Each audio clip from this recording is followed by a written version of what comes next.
Hello everyone, আমি তিথি। আজকে আমি প্রথমবার গেছিলাম গড়িয়াহাট মার্কেটে। তো চলো তোমাদের সাথে শেয়ার করি আমার এক্সপিরিয়েন্স আজকের, আর কী কী কালেকশন ছিল সবটাই তোমাদের সাথে শেয়ার করব। এই জুতোর দোকানটায় বেশ ভালো ভালো হিলস, ফ্ল্যাট, পামশু সমস্ত রকমের কালেকশন ছিল। আমার তো বেশ পছন্দ হয়েছে জুতোগুলো। আর আমার হঠাৎ করে এই ব্লাউজের দোকানটা চোখে পড়ে, আর দাদাটার কাছে না অনেক কালেকশন ছিল। তবে হ্যাঁ, তোমাদের কিন্তু বার্গেনিং স্কিলটা অবশ্যই ভালো হতে হবে, তবেই কিন্তু তোমরা রিজনেবল প্রাইসে পেয়ে যাবে। এখানে ভালো খারাপ সবটাই তোমরা পেয়ে যাবে, তবে তোমাদেরকে একটু বেছে আর দেখে নিতে হবে। আর আমার না এই ডেনিমের জ্যাকেটের কালেকশনগুলো একটাও ভালো লাগেনি, খুবই চিপ ছিল কোয়ালিটি। তো তোমরা যদি আসো, তোমরা একটু দেখে নিও, একটু বেছে নিও। তবে তোমরা কিন্তু এখানে 250, 150 এরকম প্রাইসেও কিন্তু ভালো ভালো কালেকশন পেয়ে যাবে। ওই যে আগেই বললাম, একটু বেছে আর দেখে নিতে হবে।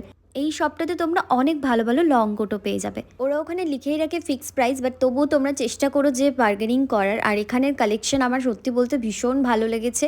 আর আমি আজকের মতো এখানেই শেষ করছি ভিডিওটা। আবার নেক্সট একটা ব্লগে এরকম ভিডিও নিয়ে আবার আসবো।